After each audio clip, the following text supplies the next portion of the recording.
I've activated my wildcard. Sorry about that. I mean, it looked a little bit harsh, but I mean, as a João Pedro owner, I'm okay with it. I'm not going to say Liverpool are winning the league, but I mean, we're going to win the league, right? So, Hey guys, welcome to another episode of the South African Fantasy Football Podcast. We're doing a review today, so hopefully a short episode. Short in two ways because it was a really bad week for all of us. Red arrows all round. Firstly, how are you guys keeping? Not bad at all. Absolutely stunned by this past year because there was a point in time on the weekend I thought, I'm doing okay. Like, I'm doing better than everyone else in our mini league, but I'm still got one of the most painful red arrows that I've had this season, which is unfortunate. I did the worst of the lot, and I never had a single moment like that the entire weekend. And then it didn't get any better on Sunday when the Liverpool game almost got postponed. There was a second of joy when the game didn't get postponed. There was another second of joy when we went in front after going behind, but then it was just a little bit more disappointment at the end when we couldn't get the job done against United, the enemy at home.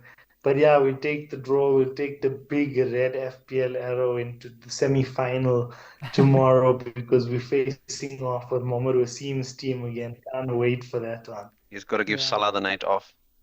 I don't think so. Let's. He might do. He might do. Do you think Spurs stand a better chance on the two-leg affair, or does one leg suit them better in One the leg. knockout I format? think one leg would have been better for Spurs. Two legs, I think. Firstly, I don't think we've got the squad depth at the moment to handle the extra game.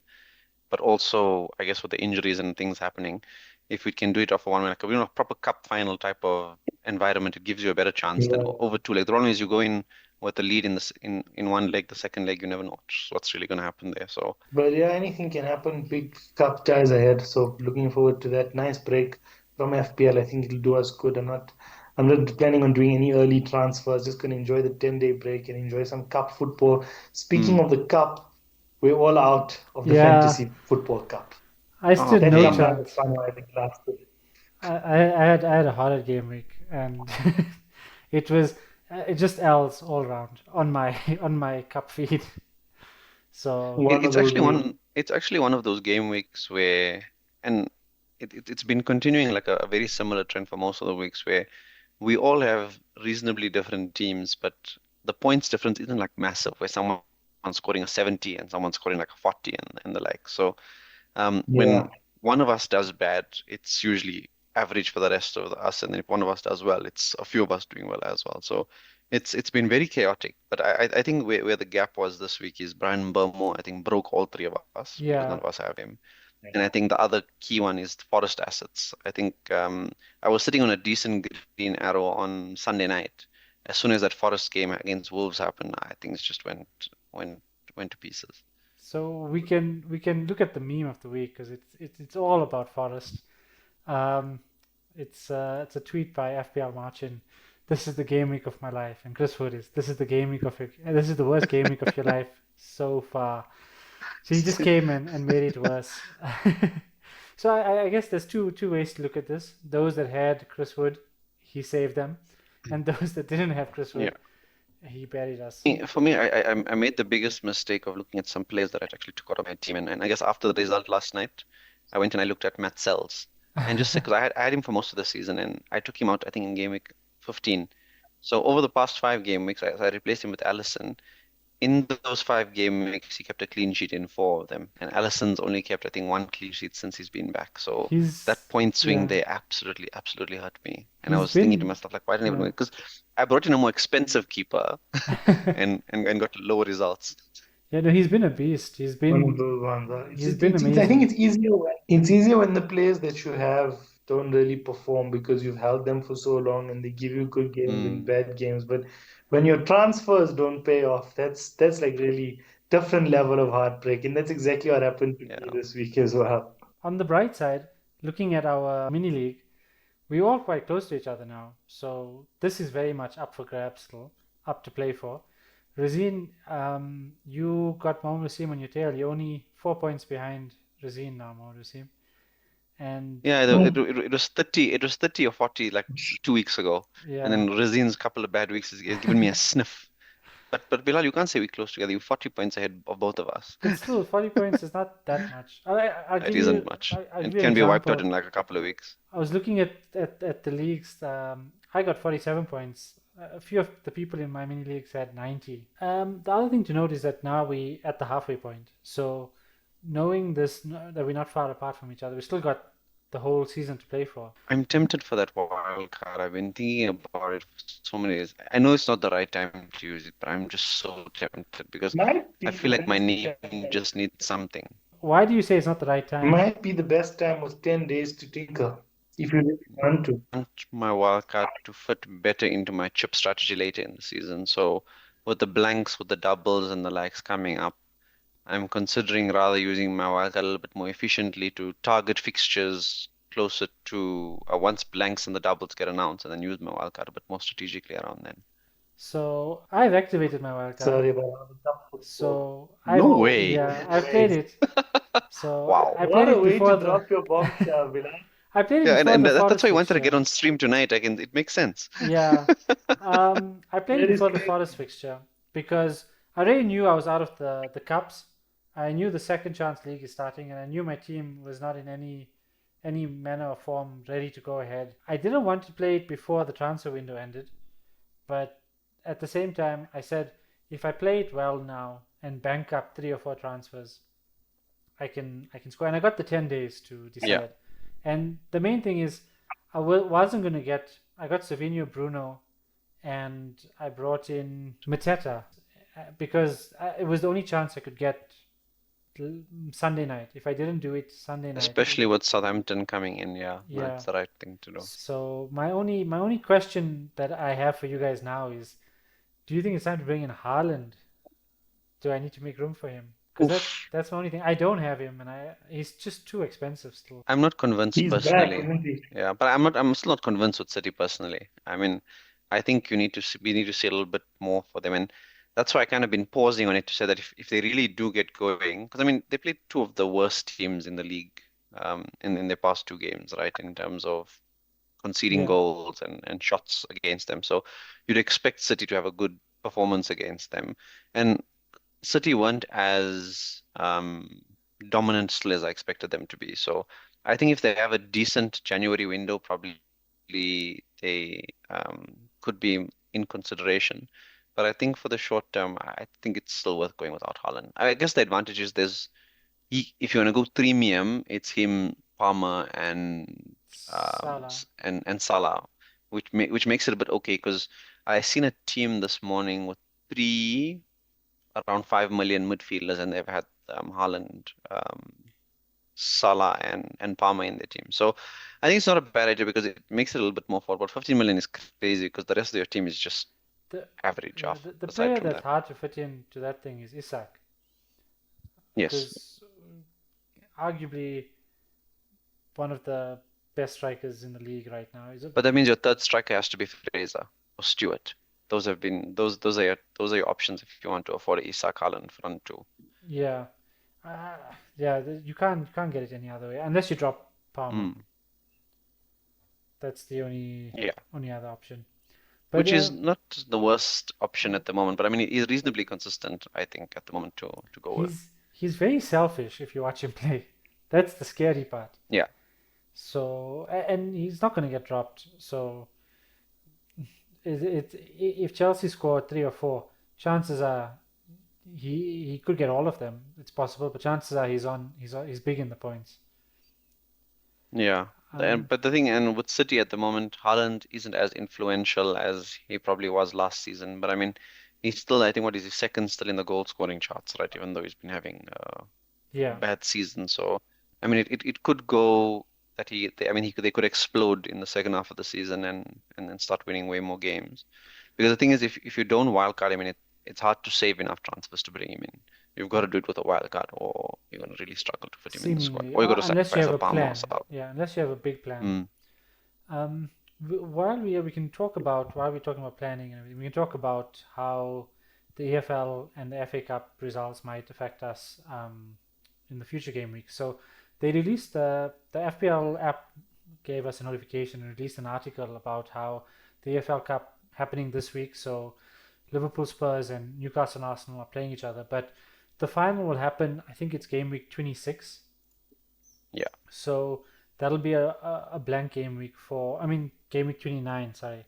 So it'll affect just more than those teams in the sense if Arsenal make it, Chelsea will blank as well. If Liverpool make it, Villa will blank as well. If Fulham make, I mean, if Spurs make it, Fulham will blank as well, and if Newcastle make it, Palace will blank as well. So it could mean potentially Liverpool might have two double game weeks later on. I think after United's performance this week, I'm gonna try and use Amorim as my assistant managership, and but only when they're playing against better, like way better team, because that's when he looks to actually turn it up. I mean, the City game they turned up, the Liverpool game they turned up. So if there's really solid fixtures on the second half of the season where, for example, they're either playing a City or Chelsea within like a 3 game span, I think with United, especially where their league position is, you can get solid points because I think you can use it against teams if it's more than 5 places ahead and you score goals, you get better points returns then. So he's one that I've been considering at the moment, or potentially even Spurs if there's some decent fixtures that they could because that's two decentish teams in the lower half of the table that could Yeah, potentially impact. I think even Palace with the way they're coming into form they Glasner might also be a potential option for the assistant managership. So I've been scouting some ideas and some fixtures at the moment to see when to potentially use that. Pilar, move on from how do them. you plan on setting up for your assistant managership now that you're playing your wild card? Are you So going to keep some funds now or no? So right now I don't have any funds. But the plan is to set up my wild card and then the next 3 or 4 game weeks to save up all the transfers and then use it thereafter because I think it's coming in game week 24. Yeah, that's right. I don't think I'm planning to play it in game week 24, but the goal is game week 21, 22, 23 to bank the transfers and hopefully game week 24 as well, so that I have 4 transfers and then I'll really change it up because I'm Yeah, only and they haven't released manager prices yet either, that's right? the thing, yeah. I mean, we don't know how much the managers cost yet, Yeah. so But I that's going to think be they Yeah. said something complex. between 0.5 and 0.5 to And 1.5. 1.5. 1.5, yeah. Yeah. Why I didn't wildcard is I've already got 3 transfers banked already, so that's been putting me off even considering a wildcard. So that okay, if I really need to make changes, I can probably wait one more week and then do 4 in a row. Because I mean I've been tinkering a lot this week, but I'm fed up with Jackson at the moment, so he's Yeah. probably going to be my first transfer out. But I've been considering I guess Mateta for him. The rest of the guys, I'll probably do the week after once the fixtures get a little bit better. Yeah. Let's go into the results because we're talking about the Liverpool game and now we're talking about the Chelsea and Palace game as well. Let's start off with the Liverpool game. Big game, 2-2. What did you guys think of United's performance? I was surprised. Like Liverpool looked, I don't know, first half maybe a little bit lethargic. I didn't see them playing with as much intensity as I expected them in such a big game. But I suspect also the fixture cancellation and all of that might have been in the players' heads. Plus, I think in the snow the games usually do get a little bit slower as well. So I expected. I mean, we all predicted quite a um, strong result in Liverpool's favor, especially at Anfield. But I mean, I think United showed up properly. So I was hoping that they actually made a proper game of it. So I was quite impressed by how United played. A little bit disappointed with Liverpool because I mean they didn't create as much chances as I expected them to. Especially going forward defensively, they looked quite exposed, especially in the second half towards the end. But I think it was a really good game to watch, though. Very, very, Yeah. very fun game to watch, especially with United coming back into that game from nowhere. Yeah, I agree with you. I mean, it was probably really good for the neutral, and you enjoying that says that. I mean, they really turned up. I mean, I don't think anyone really Mm, expected them to in that way, but we should have been better. And I really think that we must mm. Szoboszlai a lot. I think his absence in terms of pressing, especially, was a huge miss, and I think he would have made a massive difference in place of Jones in that game. I also think, but I also Yeah, think, his legs and he's got yeah, power, running power. I think Diaz was also a little bit absent at times. Off color. He wasn't in the Yeah. game. He had that one chance where he was dribbling in the middle of the United goal at some point. I mean, I think they got a block in, but that's the only time I remember Diaz in the game. He was So, completely out of it. so But I mean, maybe, if Gakpo didn't score that goal, you would have probably said the same about him. yeah, You're but right, 100%, did because he was did about to be subbed anyway, right? yeah. Was, yeah. This contract situation, guys. taking up too much of the media space at the moment. Yeah, I Yeah, think it's gone into Trent's head finally. I think as much as there's been chaos, I mean, I think Salah's been as much as he's been vocal, his performances on the pitch have been fine. Trent's been fine until this one year. Van Dijk's been amazing. I was actually laughing with some friends the other day while the game was happening. Is that I think it's the first game I've seen Van Dijk actually slide in to block a shot. In I don't even know how Yeah. long, to be honest. I was so surprised, and you could see how hard he was because you can see there's the professionalism there. But I think Trent in the big game, I think with the contract talk, especially with the Madrid stuff coming out in this past week, I don't think it was good timing for yeah. all of that stuff to come out. It was an interesting game week from the perspective. A lot of the big four or the big teams drew. So Chelsea dropping points, Arsenal dropping points, Liverpool and United dropping points, but Forest and City picking them up. Um, let's start with City. City 4, West Ham 1. West Ham not looking great at all.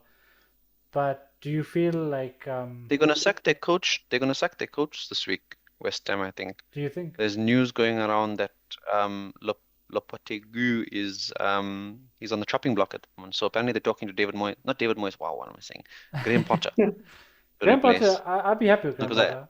I think yeah, he's a great manager. But yeah, I think he's in talks because someone posted a picture of I think one of the West Ham chief executives in an airport with Graham Potter this week, having a conversation or something. So that's been the news that's come out this week that their coach is probably not going to last. I mean I think especially with the 10 day, it's actually perfect to actually get the replacement in now. Savinho looks like he's finally finding his feet in a City shirt where he's taking on players a little bit more confidently. And that cross for the Haaland's, I think, first goal or something was really, really good. Even though the keeper was doing a little bit of dodgy things there, but I mean, to find him there from that place was a really good.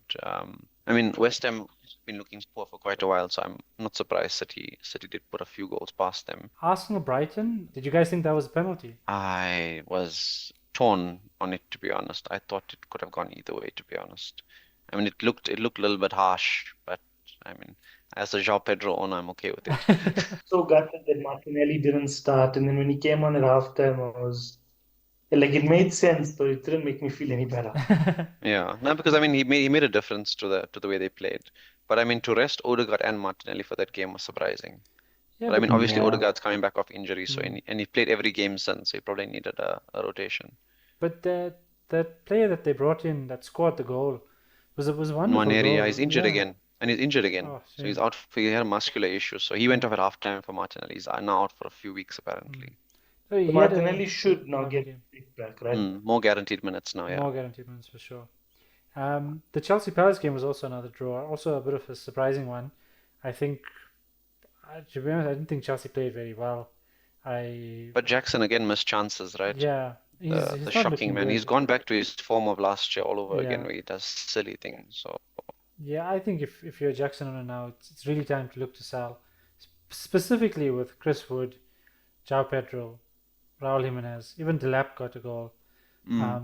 Watkins now with two, Isak again with one, Isak with returns in the last six, I think, and Vissa with returns as well. We can talk about Spurs and Newcastle. What did you think of that game, Wasim? That's I don't know. It was a painful watch. But I mean, I think we played much better than we have been over the past few weeks. from an FPL perspective. I thought Kulusevski was good.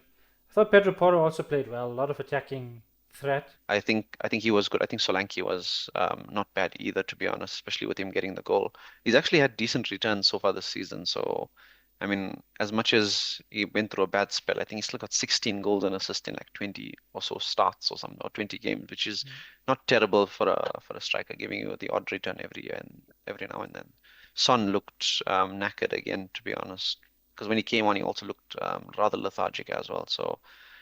I think if you want Spurs assets at the moment, I think going for Kulusevski and Solanke are your best bets. Porro is risky because he plays a lot of games and Spurs defense isn't as great, but he can get you attacking returns. But on the other end, Newcastle, Gordon and Isak, Hall as well. But Yeah, Gordon and nah, Isak they just great assets for FPL, I you think. need one. You need one of the Yeah. two at least. And if you double up, I mean, I don't blame you because they're looking really good, Newcastle as well. To end the stream, we'll go into our last segment. A lot of pundits are reshuffling their predictions. So, who do you think is going to win? Be um, be the champions, second, third, and fourth, and three relegation zones. I guess there was a big debate who's going to finish fifth and sixth as well. So maybe we can add that Mm. in there. I don't know if you guys want to open up the league table and. I think champions. I'm relatively confident Liverpool have it rather Mm, comfortably because I don't think the other teams are as consistent.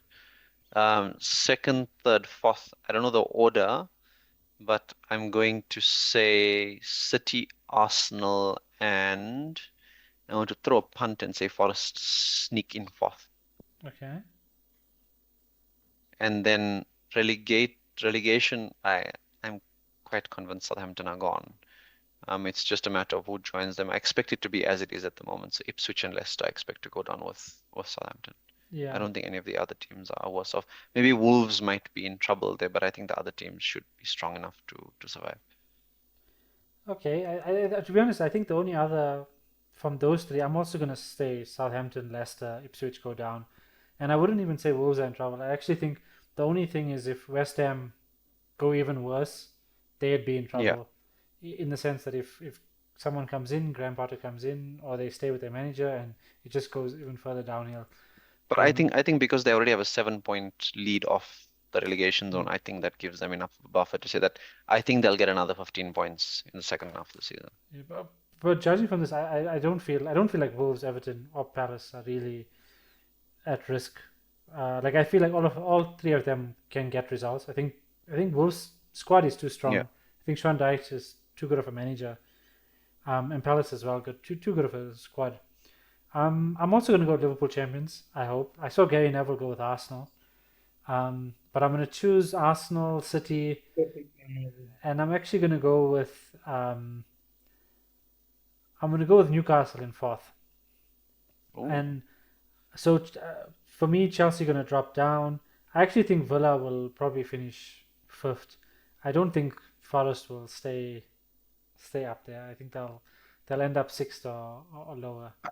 Yeah. I think once Villa get knocked out of the Champions League, I think their form will improve Hmm.